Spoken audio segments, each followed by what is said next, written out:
Hello, everybody, and welcome to today's webinar, Digital Photography Long Exposure. So we will be having a really jam-packed, exciting workshop. So just want to introduce myself. I'm Tom Sternad. I'm the lead digital artist of the Creator Space. Today I have Tjalling with us, a local Collingwood-based photographer who will take us through this journey of what long exposure and photography means and how it works. So just quickly want to thank all of our partners in this project. So we have the Canada Council for the Arts, all our library partners, Blue Mountains Public Library, Collingwood Public Library, Wasaga Beach Public Library, and we have want to remind everyone to check out our website. I put it up on the chat. Check out Tjalling's website. You can see his photography and his, be able to see his work virtually as we work from home right now. But yeah, check out our website. You can access equipment, cameras from our libraries, and the digital arts computers, iMacs, where you can do lots of fun photography work as well. So once you explore some long exposure, you might want to go and post-process it, which we'll get to in future workshops. So please join us for those as well. So without any further ado, here is Tjalling. Hey, hello, my name is Tjalling. Thanks for watching, or maybe watching again. And we will take you through another episode, which is specifically about long exposure, a very intriguing way of photography that will help you to create certain type of images. So, of course, there are hundreds of videos and explanations on the web, but I try to introduce you this concept very simplified, and I hope from that point that you will try to do more things with it and you understand what you can do with it. So bring it simple to you, that's what we're going to do. So let's dive right into there, and we start with the next slide. Yeah, welcome. Good. So what we're actually doing here is long exposure is basically playing with time. The whole concept of time, because time is normally in our society is just a linear line. You go from A to B to C to D. And if you make quick snap photos, you take fragments in that time. But basically what you do is you are collecting a longer image over time. We will go into there further. So we go to the next slide. So long exposure, the more or less the technical part is a long shutter speed, longer than usual. Normally, you take a photo with the right adjustment of your exposure to make sure that everything is sharp, that everything is crisp and has enough light. This time you're using and you drag the shutter. So you keep the shutter open to receive more light or more image. Next. So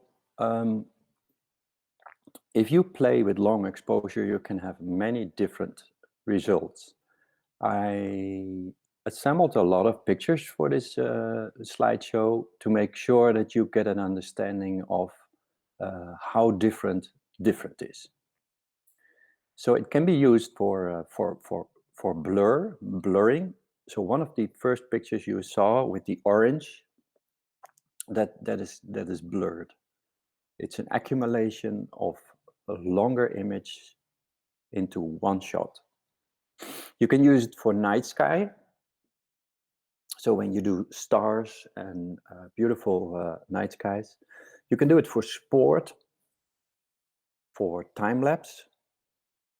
So that means when you're in, for example, on top of a roof and you see the city and you see that going on. Abstract, or for light painting. Light painting is a very exciting, very creative part of long exposure. All right, next. Okay, yeah, this is important. So on one side you have the technique. Long exposure is a technical execution of photography. It's also a way to express yourself or to tell a story or to bring the photo to life with that specific technique.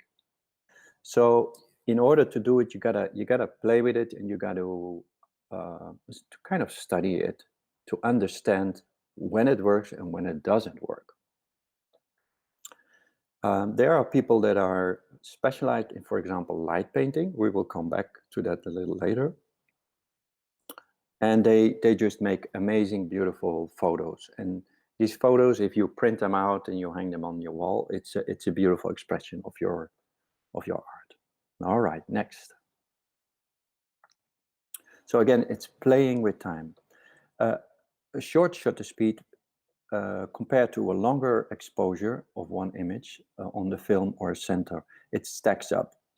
So again, as I said, the moment you take a photo, it's mostly a very short shutter speed. You go like, that's it. With the long exposure, you open up your sensor, and it used to be film, and some people still shoot in film. You open up your sensor or your film for a longer time, for 2 seconds, maybe 10 seconds, maybe 30 seconds, or even a minute. You don't do a minute long exposure in daylight, full daylight, because it's going to be overexposed. But for example, if you put your camera out at night, if you want to photograph the stars, you need a long shutter speed. Otherwise, it's the camera or the sensor is not able to record it. So when I say it stacks up, it means that it gathers information, so the light, the image on the sensor or on the film. And since you're holding it open, your shutter, it keeps on coming, keeps on coming, keeps on coming. That means that something that moves also comes, on the sensor. We get there very soon. Okay, next one. Right. This is not a long exposure. This is very short. So this is the opposite. Just like I said in the previous slide, it's compared. This is a very short shutter speed compared to a long shutter, very short to freeze the moment. So everything stands still. And then in the next slide,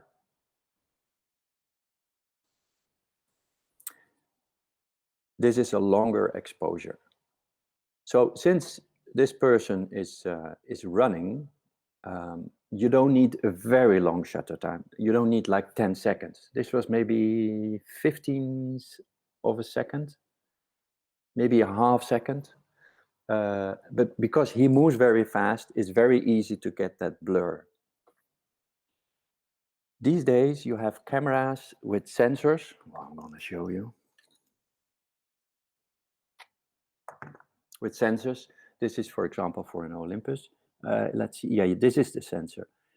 They are becoming more and more sensitive, which means the ISO, and they also get in-body stabilization. And in-body stabilization means that when you are shooting with your camera for, let's say, half a minute,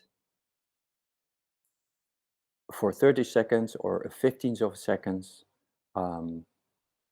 it might be a good shot still, because the sensor is helping you to keep your camera stable.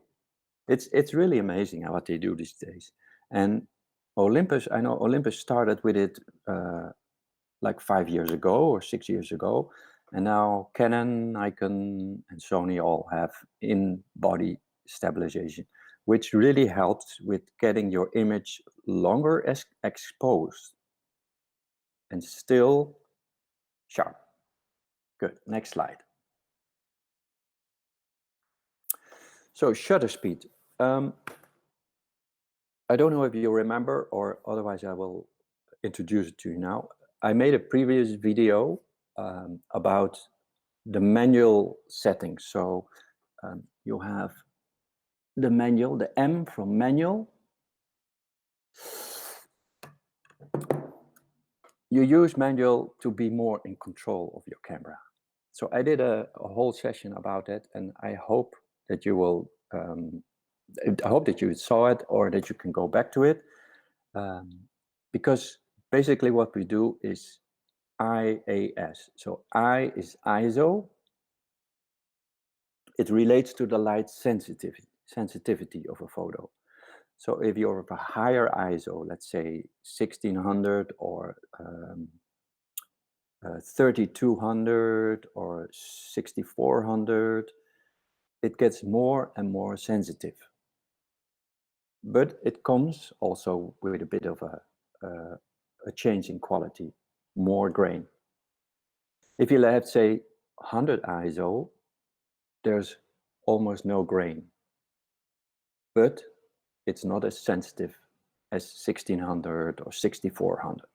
And these days, the latest cameras, they go up above 30,000.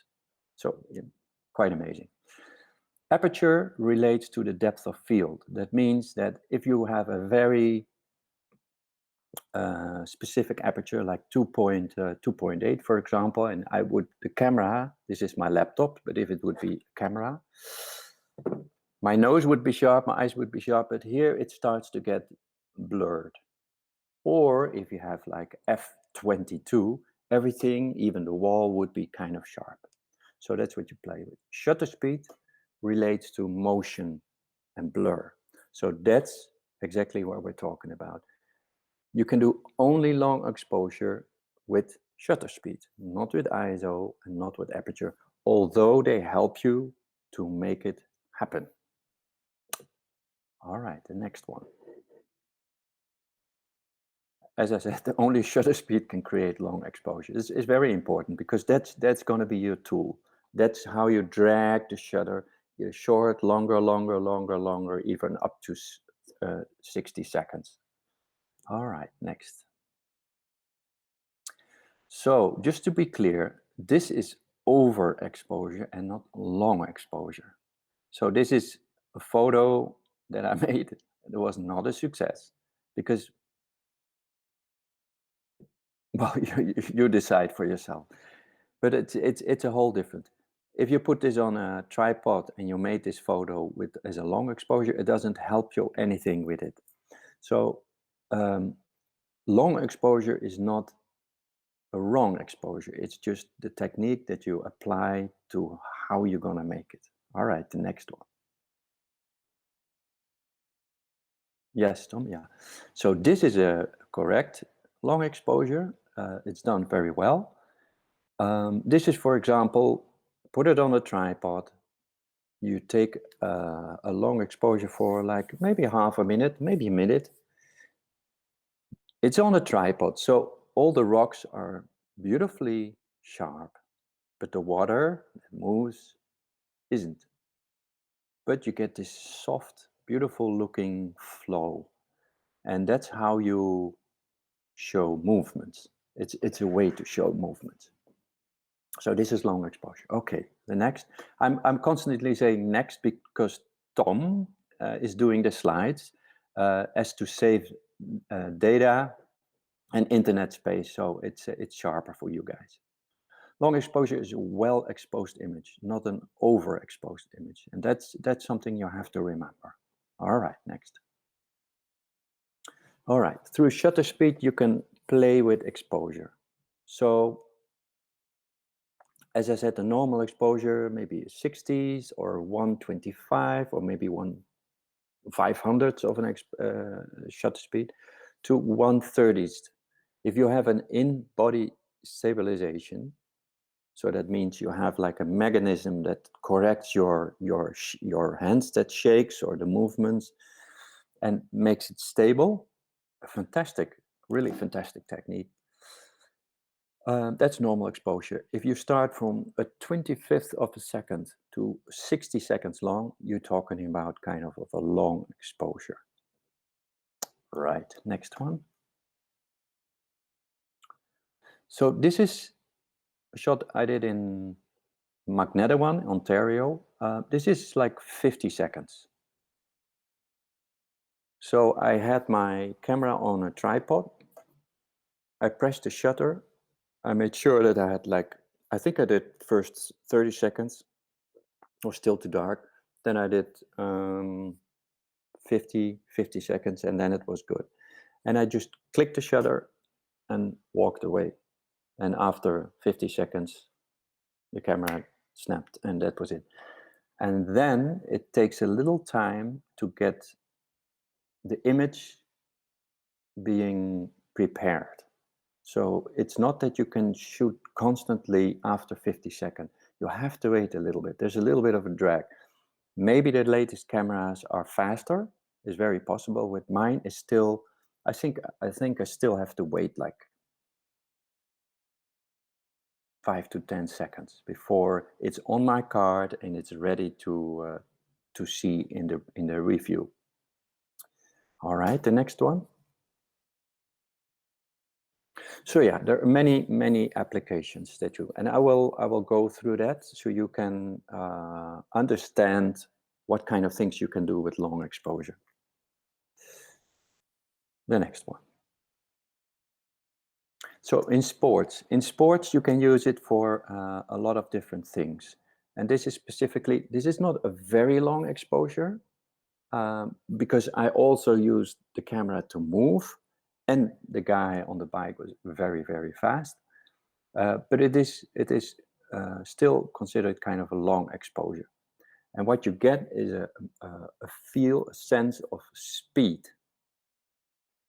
So when I did, there was this bike race here in the Blue Mountain, and when I did that, I didn't want to have all the images just tack sharp. They were jumping, and it was beautiful to have them tack sharp, but here they were flying through a grass field in the forest with colors, good shirts and everything, and I just wanted to have a sense of speed. And it's very fun to do, because half the photos are not succeeding. They are like either the person blurred, but when you have it right, it's really beautiful. All right, Tom, next. Light painting. Light painting is really lots of fun. So I made a few. I did a summer class once, and then the kids did all their light painting in a big space, and they came up with just wonderful, funny stuff. You can do a lot of things because you're playing with time and you're playing with light. I will explain how to do that a little later. And the next one. The night sky. You can't do the night sky without long exposure. You have to do a long exposure because the sky is super dark. But because we have a camera, we can make the starry sky look incredibly beautiful. We see it better than with our eyes because of the sensitivity of the sensor, the time you use to collect the image, and how you post-process it. If you look on internet, there are photographers that are chasing night skies constantly, and they have just incredible images of incredible, cosmos, universe images. It's really beautiful. All right, next. Street. When you love street photography, you really want to be able to use a long exposure. This is kind of similar as to the sports photography, because you're not keeping it open for 30 seconds, maybe like a 15th of a second, for example. All right, next. So landscape.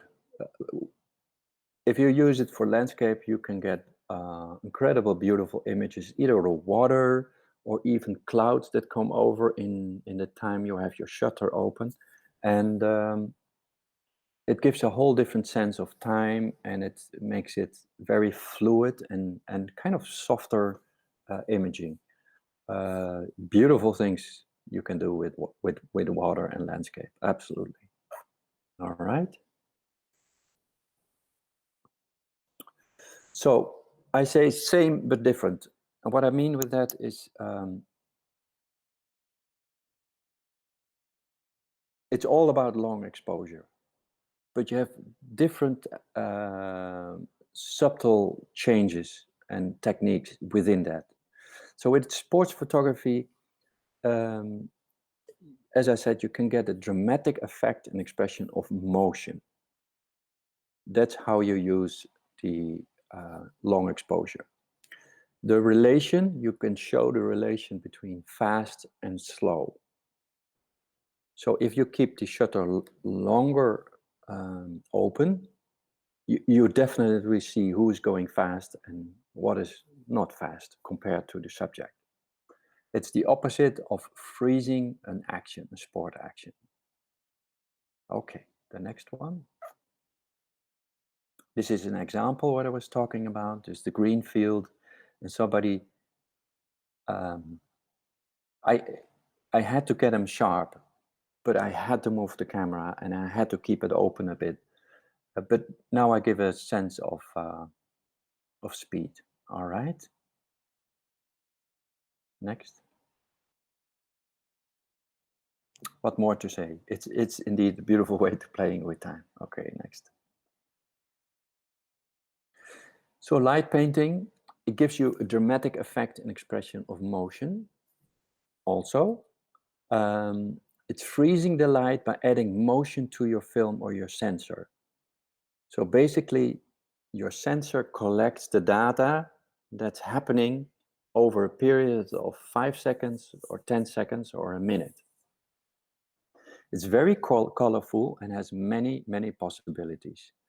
Um, I think if you think outside the box, the YouTube box, because in YouTube they tell you, oh, you can do this, you can that, but there are so many different things you still can do with it. If you take time and if you create as an artist a bit more new scenes or development in that part. Okay, and the example we're seeing up next. Okay, this was the first try. Yeah, this was the summer camp that we did with the kids, and in the beginning, when you do it, you have no idea what you're actually doing because you don't see the result. So you have to think very abstract. You have to think like, okay, if I write my name, the camera will see it in a mirror. So you have to write your name backwards. Now, so in the beginning was total chaos, but later on we started to get more fun with it. But if you organize it and plan your photo shoot well, you get amazing results. Okay, next. So this was my try a little later. We're in a graveyard here. Yes, you're in a graveyard. And we had just like, I think I put a light here, a light over there, a light on my hip, on my legs, and I walked with it through the graveyard and kept the shutter open for a longer time. And what kind of lights did I use? Yeah, just, you see, I have a bit of purple film in front of this. So you see, it gives the light. It's just like this. And if you move this, you get, if I do a circle like this, you would see it as a circle. So you have all kind of different, these kind of things. It's a little light here, so you don't see it, but it has a red light and a green light, and I click and it's a blue light, and then, the battery is almost done. Oh yeah, this is better. You see? Blue, green, there we go. So you can use these to make these beautiful stripes in there. All right. Next one. Another graveyard. These are done with these, what do you call them? Starlights. You little fire and you walk with it. It's these celebration sticks. If you go around shapes, for example, a car or people, or in this case, yeah, graveyard, you get just amazing results. And this was my second time I did it, so not brilliant, but you can see what you can do with it. If you, for example, I don't know, you make bikes and you sell bikes, you can make a long exposure photo and go with lights around it. You can also, if you have a beautiful motorcycle with all kind of chrome and all the kind of stuff, you can have a long exposure of like 30 or 60 seconds, and then you do you pop it a little bit with one color, right?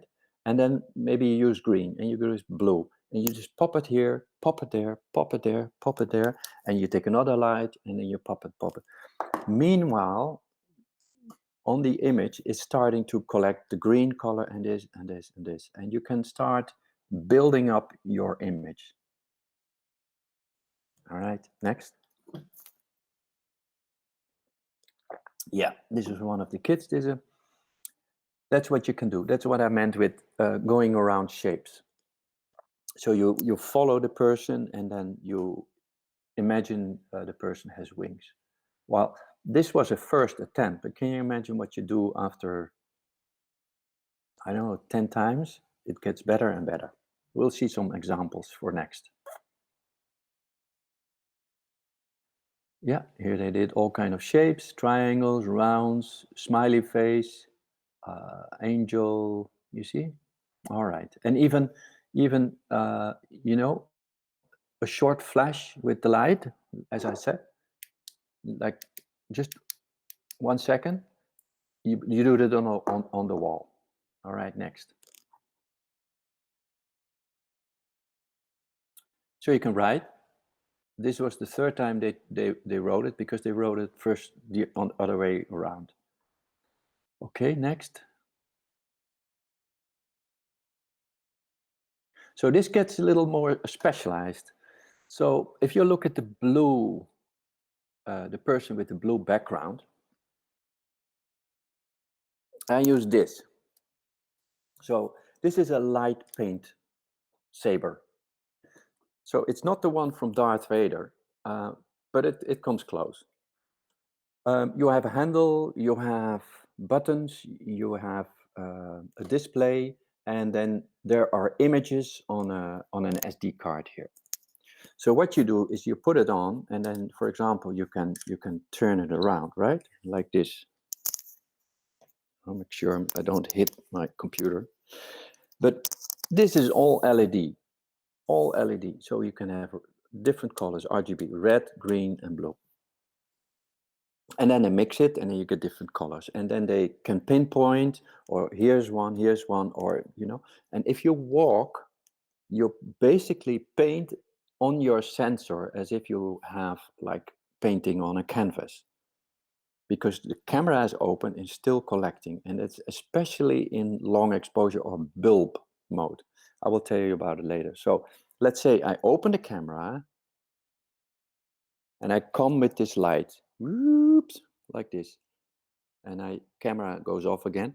And what I see in the image is what I've done in that period of time. So you see a stripe. So more specialized, if you look at the red one and the blue one, you can do all kind of shapes. And if you really want to get into that, YouTube is a great examples, has a lot of great examples, and then look at it and start to make your own idea, because it's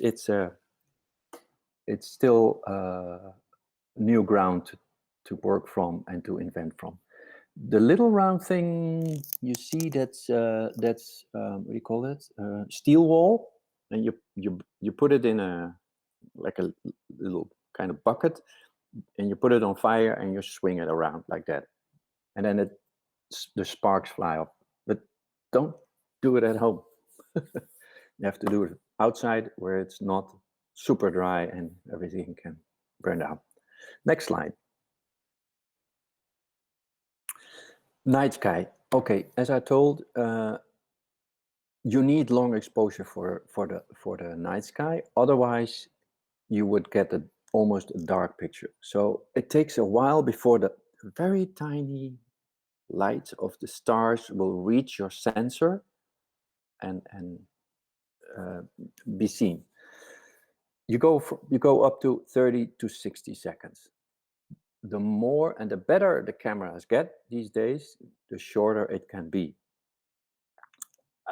You have specific astro cameras that have specific items. Like I think in the last Olympus, I'm not making advertisement here for Olympus, but it's just that I know it. They had like a starry sky setting on here.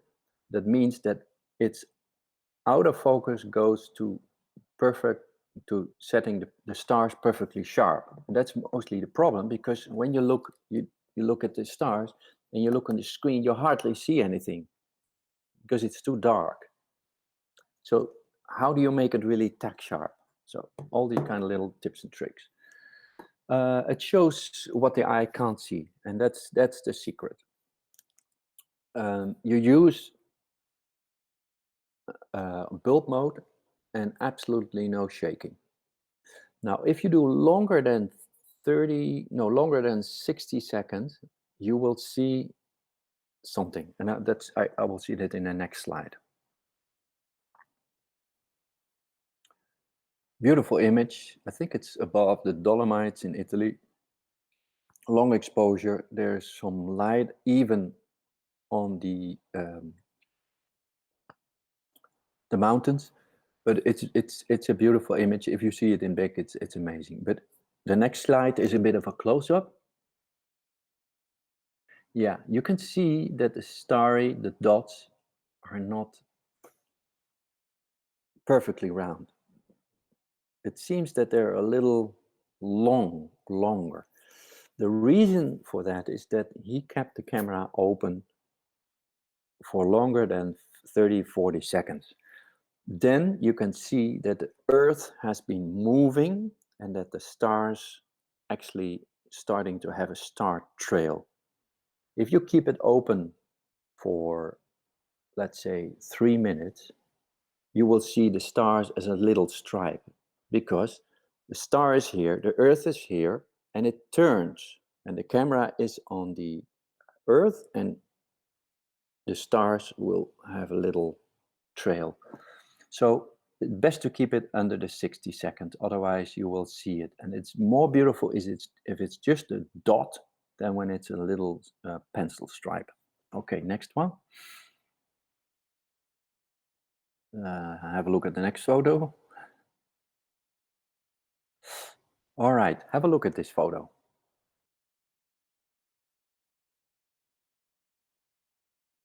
What's the long exposure here?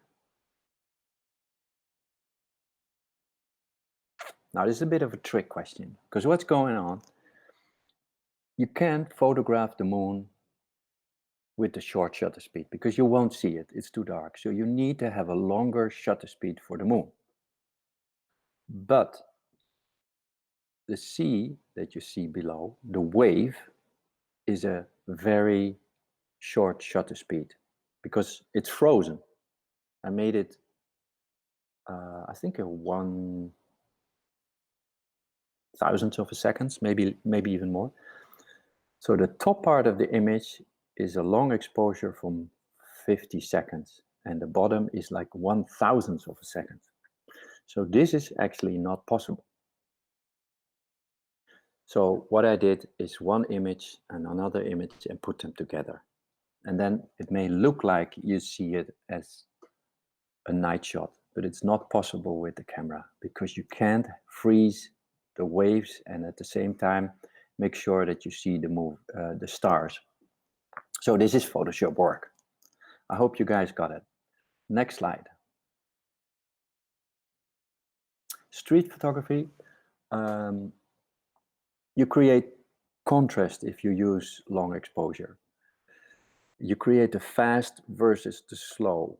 It gives a sense of movement, the buzz of the city, and what's going on, and what is permanent, and what moves on a daily basis through. All right, next one. All right, this image is, they took out all the colors except for red, and it was a long exposure. So you see the tail lights, the brake lights, and you see the lights of the traffic, and a little bit of the on the side of the buildings. It's just, you can play with it. You can take all the red out if you want in a post processing software, and you can take all the color away or just one color anyway, just whatever. Next slide. Yeah, if you look at a car advertisement, if you have a beautiful new what is it, Aston Martin, I don't know, or is a Volvo or a Bentley, whatever, they love to use long exposure. But make sure that the car is sharp, but it gives that sense of motion. This is not the most brilliant, but you can see at least that they're driving through on a wet street, so the water is even in motion there too. It could be racing, for example. All right, next slide. Typically, this is street photography, and this is by the subway. People are moving, but the gates are standing still, as always. Okay, next one. Very nice image. People are moving. This is a real city image. Things are happening. You don't see exactly what, but the emphasis is on moving. All right, next one. So landscape. It's a lot of people do this because it gives something extra to the image. So long exposure to create an unusual feel or sense of motion, especially with water or the effect on wind on clouds. Even trees that are moving by the wind, they become like a bit of a ghostly, blurred kind of tree if you have a longer exposure. The ever-changing nature, that's what you can use it for. All right, next one. Beautiful. Looks like it's if it's in Iceland. The waterfall comes just crashing down, and you can either freeze the image and you see all these splatters around, or you can accentuate the motion. I think it always gives a beautiful effect. You see the rocks in the foreground, they're rough and hard, a bit contrasty, and then there's this soft but very strong presence of water.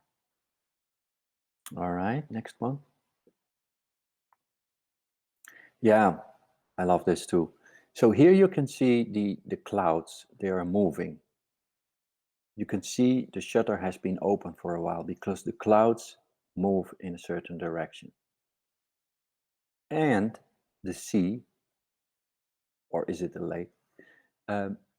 You should, if you do a short shutter time, you could see the waves, you could see the pattern of the waves. But because you keep it open for a while, it is all flat. It is kind of almost like a mirror effect. Very, very nice. Okay, next one. So, just to make it clear, this is in Owen Sound. Beautiful waterfall, but it's definitely not in a long exposure. It's the opposite. It's a very short exposure. Because otherwise you wouldn't see all those droplets. You know, remember the waterfall in the previous slide by Iceland? These are all the droplets. These are all the details. So this is not long exposure. Next.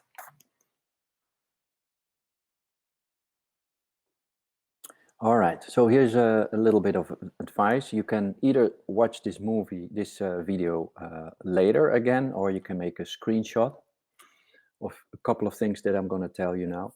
What you need is a camera. Ta-da! You need to have something like this, where you can change your shutter speed and all that kind of stuff. So a DSLR or a mirrorless camera. You can do it on your iPhone, but you need to have a certain app.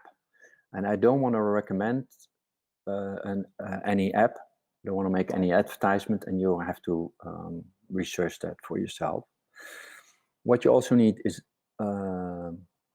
if you do light painting, for example, you need to have lights. And dark, because if you have a dark surrounding, you can have a longer shutter speed. If you do it in daylight, you cannot not have a long shutter speed unless you have a certain tool, and I will get to that in a minute. You need a tripod.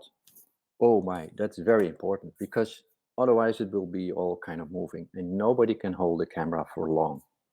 Very, very quiet. And what you also can have is a remote, or you can control your camera by phone. Why? Because every time you click the shutter, you create a kind of movement or possible movement. Next one. So, manual setting or manual setting with ND filter. I will explain an ND filter in a minute. And bulb mode. So bulb mode is, now let me see if I can get that for you. All right. Okay, it's going to be a bit tricky. So I have it now on 60 seconds. And now I have it in bulb mode. So that's kind of the night mode.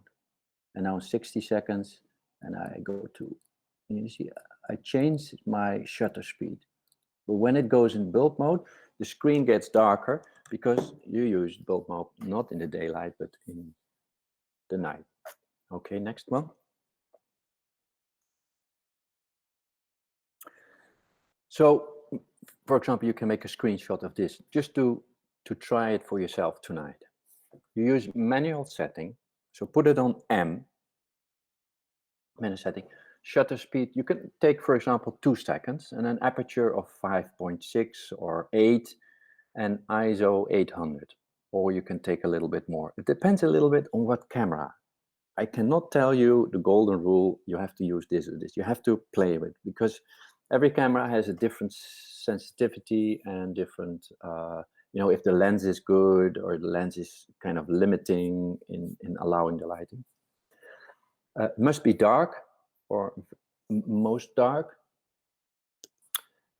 Able to adjust the setting if the result is not okay. So maybe you have to set it at 10 seconds to allow the light to come onto your sensor. And use a tripod. So the next slide. Now I'm telling you to do 15 seconds, same aperture, and the ISO goes all the way to 100. If you want to do starry skies, you have to play how much your sensor, what is the best time for your ISO to put on. It depends really on your sensor. It must be dark, able to adjust setting if the result is not okay. And use a tripod, of course. So just try different kind of things.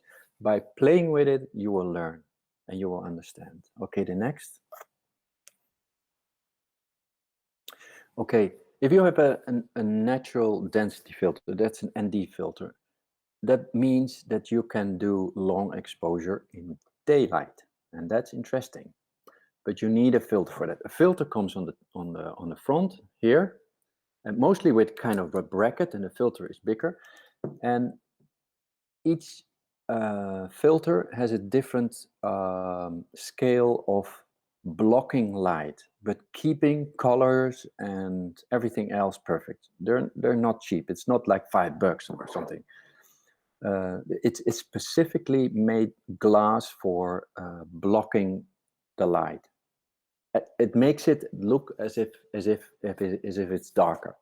So it goes from 1 to 2 stops, 3 stops, 4 stops, until 8 stops, for example, reducing the light intake. So if you have put with daylight an 8-stop filter, you can start using a longer shutter speed. I hope you get that principle, and then you can use the aperture even more from 2.8, which allows a lot of light, If you put it at f11 or even f22, it even narrows down the light more. So it's a combination of using your ISO here, shutter speed and aperture, and then the filter that you're using for it.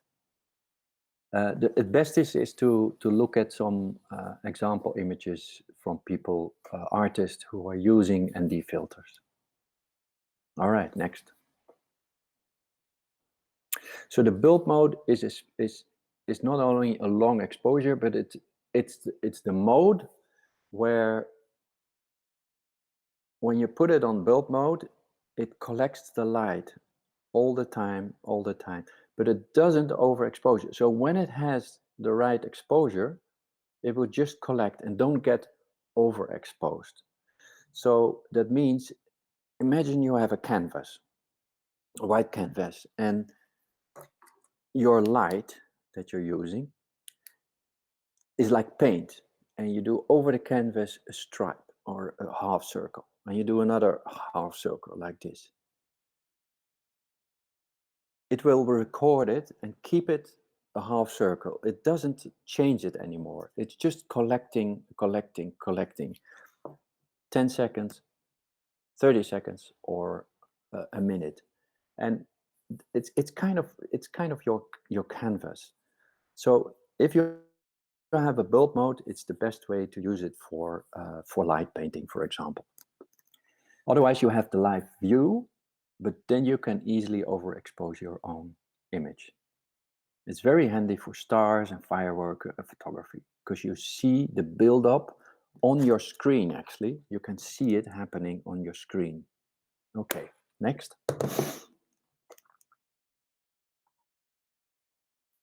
Few examples. The one with the angel wings is done with this thing, my lightsaber, right? Because there's an image in it, and if you move it, it reveals the image. Same as with the fire. All right, next. So it's playing time. That's my advice to you. Try it out and find what works. Don't forget to expose right, and despite using a long exposure. So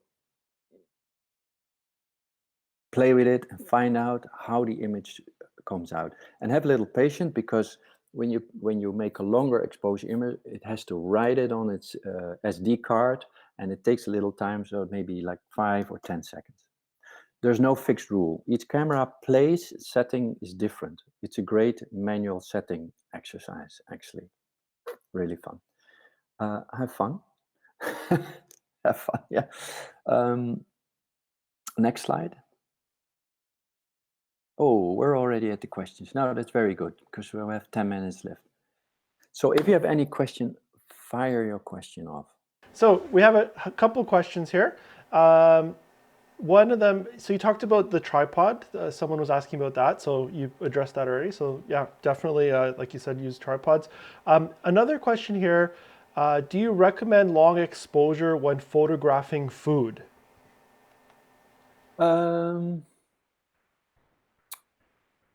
Right. You can use it. For example, a lot of professional food photographers photograph the food cold, because they don't want to have the steam coming off and create a kind of a blurry image. But that's not wrong. You can, if you have, for example, a hot cup of coffee, for example, and you want to make that beautiful, it's either you can use the teaspoon to create a movement in the glass, and the rest is static, but you have this movement. You can also use the steam. It can be possible to let's say to show the heat of the coffee. For the rest, I would say 70 or 80%, I wouldn't recommend long exposure for food, but there is, of course, a lot of room for playing and for giving expression to food. I'm not a food photographer specialist. I did it a couple of times, but I'm not really brilliant in it. So I would suggest try it out. And maybe you even have experiences with food, did you say, like, well, this works very, very well? So it's not like no, it's more like most of the food is done cold because you don't want to have, it's better for how it looks and everything. But there's absolutely room for creativity and the effect of it. Yes, for example, you can pour in, for example, something that can look good, but I've seen also a lot of people make professional photographers pouring, for example, wine or whatever beer, but they freeze it because then you have these beautiful droplets that are going there. So, yeah, good question. Okay, and just to follow up on that, what about in food preparation? Would that be a good time to do it? That's a good one. That's a good one. For example, if you have you make a photo of a chef behind the granite countertop, for example, and it's moving, it's doing things, but you have the food static or the pots and pans and everything. You can create the chef, for example, doing his things, which makes it an excellent expression of how the chef is actually the action taker, the one who does it. And maybe you don't even see his face, but you see he's busy with the meals, and the meals are sharp and well lit. Oh yeah, absolutely. You can play with that. Yeah, yeah, good one. Okay, let me know. Yeah, if there's any more questions, you can write them in. In terms of I just wanted to say for the tripods, if you're in the area with our library partners, you can take out a tripod. So at the Blue Mountains Public Library, Wasaga Beach Public Library, so we have tripods, the camera. Now, in terms of remote, that's something we're going to be adding as well. But as Tjalling said, you can do some phone remote use. But we'll be getting some remote controls for our Canon cameras too. Um, Well, this tripod, it's super small, it's lightweight, it's easy for travel, and you can put it on a rock, and then it's good. You have to understand that the higher the tripod is, the more a chance of a bit of a movement from the top is. Um, but with long exposure, uh, you don't have to worry that too much of it if you put it on a rock and very close to the ground. Very easy, very simple. What I find with painting with light and with long exposure, the flip screen. I mean, some cameras they have a flip screen that only goes like this or this, but like this is going out. You can turn it like this. You can have it like this, right? But you can also turn it like this. So whatever you're doing, you can see it from the front. And if you're alone doing these kind of shots, you have a lot of things to arrange. You have your remote control. You have to watch the time. You have to look this. It's handy to have a screen that you can flip. Now, also what you have on your screen in your software in here is that you can put it on a low density mode, so or even in red, so that it's not going to hurt your eyes. Because if you look at the stars, for example, and you try to find where the Milky Way is and everything, and you look at your screen, you're blinded by too much brightness of the screen.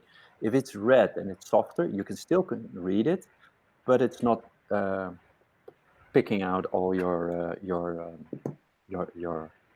openness for your eyes and so. Yeah. More question? yeah, I got one more here, and I guess it's talking about someone who had used a BlackBerry in the past. So I guess that would open up the question: can you do long exposures with a phone, with a smartphone? You can do there. You need to have software for it that does it for you. You still have to dial and change the settings, but the phone itself, maybe the latest iPhone is possible, but you can download it, and then you can change the setting, and you can do kind of exactly what you do with your cameras. The only thing is that you don't have like, for example, different lenses and all that kind of stuff. But it's all about using the time, making a longer shot with your shutter speed, and making sure that either your aperture is very narrow, so it doesn't allow too much light, or maybe a little bigger because it's very dark. But look at it by long exposure in the App Store, for example. There are a couple of things, and also a couple of reviews, and read them and see if the app has a good plus or minus review. So yes, definitely. All right. Okay, perfect. Yeah, I'm not seeing any more questions, so I think that's fantastic. So yeah, I'll let you, Charlie, if you want to say your goodbyes, and I'll bring it back to you. You can sign off here. So you can do it as simple as you want. You can also, for example, do it inside, and you have one candle, for example, the flame, and you walk very slowly with this candle. You can make very ghosty images, but you can also make beautiful art with it. Long exposure in for example, in a city. For example, you go to Europe, and the city, you go to Paris, for example, and you go on the quay, and you make a beautiful photo of Paris and the bridge and everything. It creates scenes that you can't see with your eyes, because your eyes always moves with the timeline. But with your camera, you can hold time and collect moments of time, and you can go very philosophical about it, but it's just a lot of fun for sure. So I hope that I could simplify it for you, and that you kind of understand how it works. And the next step is just to play with it, and make mistakes. And I've shown you a couple of pictures for myself. First was chaos, then it gets a little better and a little better, and you start to think in how to use the time wisely when you have the shot, and if you put your camera down, if it's in the frame, and that you're not out of the frame, all this kind of thing. Play with it, make mistakes, and see how far you can get. And if you have any more questions about it in the future, I think you can write to Create a Space and Tom, and the question will come to me, and I will always answer your questions. So thank you very much for taking your time. I hope you will enjoy using this technique, and make some stunning images that you can share with other people. I hope to see you next time. That probably will be in March, for another episode. And stay well and be creative, and see you next time. Thank you very much.